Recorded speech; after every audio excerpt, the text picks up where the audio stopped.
Hello and good evening. This is Ishwar. Welcome to my channel. Nifty 50 closing వచ్చేసరికి 24,010 33 points fall అయింది. Bank Nifty closing వచ్చేసరికి 52,342 469 points fall అయింది. Bank Nifty projection చూసుకున్నట్టయితే market opening flat open అయింది. Projection చూసుకున్నట్టయితే up side projection ఉన్నట్టు అనిపించింది. ఎగ్జాక్ట్గా ఓపెనింగ్ వచ్చేసరికి 28,000.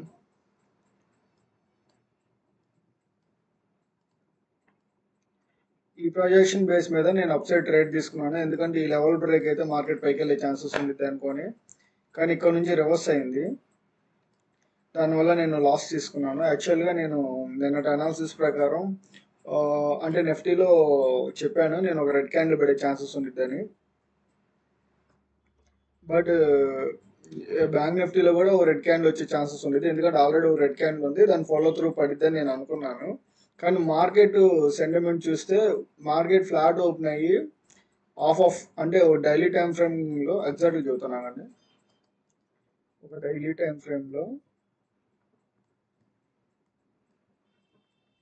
ఎప్పుడైనా ఫాలో త్రూ క్యాండిల్స్ ఎలా పడతాయి అంటే ఇక్కడ ఓపెన్ అవుతాయి, లేదంటే కొంచెం గ్యాప్ అప్ ఓపెన్ అయ్యి రివర్స్ అవుతాయి, డైరెక్ట్ పైకి వెళ్ళవు. ఇక్కడ ఈడ సినారియో ఏం జరిగిందంటే ఓపెనింగే ఆఫ్ పిఎస్డే క్యాండిల్కి ఆఫ్ మధ్యలో ఓపెన్ అయ్యి పైకి వెళ్తాం స్టార్ట్ అయింది. దాని ప్రకారం నేనేమనుకున్నానంటే ఇక్కడ ఒక గ్రీన్ క్యాండిల్ పడే ఛాన్సెస్ ఉందని నేను ఎక్స్పెక్ట్ చేశాను. కానీ అది అక్కడ నుంచి రివర్స్ అవ్వడం స్టార్ట్ అయింది. అది జరిగిన మిస్టేక్. దానివల్ల నేను దగ్గరగా 7,000 లాస్ తీసుకున్నాను. 7,000 రూపీస్ 3 ట్రేడ్స్ వేసాను.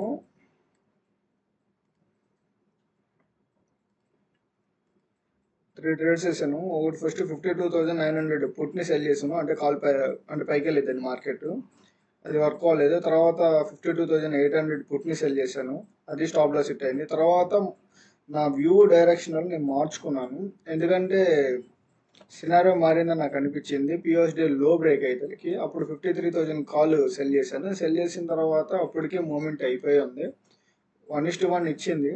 ఇంకా వస్తుందని నేను వెయిట్ చేశాను. కానీ నా స్టాప్ లాస్ 1:1 ఇవ్వగానే స్టాప్ లాస్ నేను కాస్ట్ మార్చాను. దీంట్లో 0 లాస్ 0 ప్రాఫిట్ రావడం వల్ల ఓవరాల్గా 3 ట్రేడ్స్ కలిపి 7,000 లాస్ వచ్చింది. ఇది జరిగింది. 15 మినిట్స్ టైం ఫ్రేమ్లో చూసుకున్నట్టయితే ఇక్కడ ఒక ఎంట్రీ ఇచ్చాను, 2 ఎంట్రీలు ఏడిచ్చాను, 3 ఎంట్రీ ఏడిచ్చాను.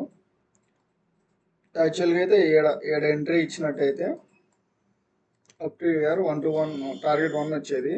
ఒకవేళ స్టాప్ లాస్ హిట్ అయినా లేదంటే కాస్ట్ హిట్ అయినా మళ్ళీ యాడైతే మీరు ఎంట్రీ అయితే ఇచ్చారో, అంటే ఎంట్రీ ప్రైస్ అయితే ఇచ్చారో ఆ ప్రైస్ దగ్గర మార్కెట్ మళ్ళీ టచ్ అయ్యి కిందకి వెళ్ళేటప్పుడు మీరు మళ్ళీ అగైన్ ఎంట్రీ ఇవ్వాలి. కానీ నేను అది చేయలేదు, దానివల్ల నాకు ఒక 1:2 ఒక 7,000 పోగొట్టుకున్నాను. సో మనం చేయలేదు కాబట్టి ఎప్పుడు మూమెంట్ ఎర్లీగా స్టార్ట్ అయింది. ఎర్లీ ట్రేడ్ చేయడం నాకు బాగా అలవాటు. ఇది మూమెంట్ మిడ్ టైం అంటే 12-11:30 ఆ టైం మూమెంట్ ఇచ్చింది. ఈ ట్రేడ్ని క్యాచ్ చేయడం అంత ఈజీ ఏం కాదు. ఆ టైం కొంచెం మనం యూరోపియన్ మార్కెట్స్ అయ్యి చూసి ఆల్మోస్ట్ ఆ టైం కన్సల్టెన్స్ ఉండే ఛాన్సెస్ ఎక్కువ ఉంటాయి. ఆ టైం మూమెంట్ ఇచ్చింది. సరే ఇంకా ఫ్రైడే కదా, ఆల్మోస్ట్ ఈ బద్ధకం ఉంటుంది ఎంతకంత. సరే ఇప్పుడు మనం రేపు అనాలిసిస్ చూసుకున్నట్టయితే డైలీ టైం ఫ్రేమ్లో 2 things, only 2 things, simple. Market flat open అయితే మాత్రం ఫాలో త్రూ, దీని లో బ్రేక్ అయితే ఇంకో రెడ్ క్యాండిల్ ఫాలో త్రూ పడాలి, అప్పుడు మాత్రమే మార్కెట్కి ఇంకో రెడ్ క్యాండిల్ పడే ఛాన్సెస్ ఉండేది. అలా కాకుండా ఫ్లాట్ ఓపెన్ అయ్యి పైకి వెళ్ళినా ఈ రెడ్ క్యాండిల్ ఆఫ్ క్రాస్ అయ్యి అంటే ఓపెనింగ్ గ్యాప్ అప్ ఓపెన్ అయినా ఇక్కడ ఓపెన్ అయ్యి పైకి వెళ్ళినా ఒక గ్రీన్ క్యాండిల్ పడే ఛాన్సెస్ ఉంటుంది. సో రేపు మాత్రం ఈ 2 సినారియోలోనే నడిచే ఛాన్సెస్ ఎక్కువ ఉంటుంది. ఎగ్జాక్ట్గా 15 మినిట్స్ టైం ఫ్రేమ్లో చూసుకున్నట్టయితే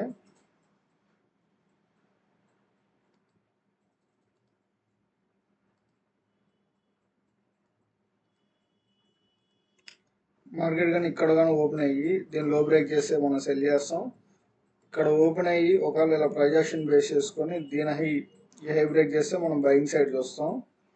అర్థమైందా? ఈ 52,500 ఇది బ్రేక్ అయినా మనం డైరెక్ట్ బయింగ్ తీసుకోవచ్చు, లేదా ఇక్కడ డబ్ల్యూ ప్యాటర్న్ వస్తుంది, ఇక్కడ ఎంట్రీ ఇవ్వచ్చు. లేదంటే ఇక్కడ నుంచి కొంచెం రీటెస్ట్ తీసుకొని మళ్ళీ దీనిలో బ్రేక్ అయితే మనం సెల్ సైడ్ ట్రేడ్ తీసేసుకోవటమే. ఇది bank Nifty. Bank Nifty support వచ్చేదానికి 52,000, రెసిస్టెన్స్ వచ్చేదానికి 52,500. ఇప్పుడు నిఫ్టీ చూసుకున్నట్టయితే Nifty market opening flat open అయింది, ఈ రేంజ్ బ్రేక్ అయింది. ఈ రేంజ్లో ట్రేడ్ తీసుకున్న వాళ్ళకి ఆల్మోస్ట్ ఇక్కడ 1:2 టార్గెట్ ఇచ్చింది. మళ్ళీ రివర్స్ అయింది, రివర్స్ అయ్యి మళ్ళీ సేమ్ వాలటాలిటీ మూవ్మెంట్ ఇచ్చింది. సేమ్ ఇక్కడ ఎవరైతే ఎంట్రీ ఇచ్చానో సేమ్ ప్రైస్కి మళ్ళీ ఎంట్రీ ఇచ్చినట్టయితే మళ్ళీ 1:2 పట్టుకోవచ్చు. ఇప్పుడు మనం డైలీ టైం ఫ్రేమ్లో చూసుకున్నట్టయితే నిన్న మనం చెప్పుకున్నట్టు 4 క్యాండిల్స్ తర్వాత రెడ్ క్యాండిల్ పడింది అని చెప్పాను కదా. ఒకసారి చూడకపోతే నిన్న అనాలిసిస్ చూడండి, పడింది. ఇప్పుడు ఫ్లాట్ ఓపెన్ అయ్యి దీని ఫాలో త్రూ రెడ్ క్యాండిల్ పడితే మార్కెట్ కిందకు వస్తుంది. ఒకవేళ గ్యాప్ అప్ ఓపెన్ అయినా ఫ్లాట్ ఓపెన్ అయ్యి మార్కెట్ పైకి వెళ్ళినా ఒక ఇన్సైడ్ క్యాండిల్ పడతాం కానీ లేదంటే ఒక బిగ్ రెడ్ క్యాండిల్ పడతాం కానీ జరిగింది. ఎగ్జాక్ట్గా 15 మినిట్స్ టైం ఫ్రేమ్లో చూసుకున్నట్టయితే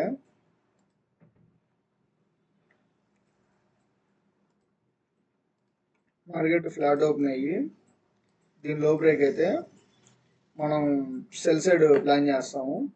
అలా కాకుండా మార్కెట్ గ్యాప్ అప్ ఓపెన్ అయితే ఈ రేంజ్లో ఉండే ఛాన్సెస్ ఉండేది.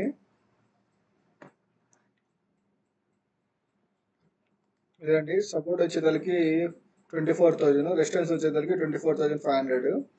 థ్యాంక్ యూ అండి. జై హింద్.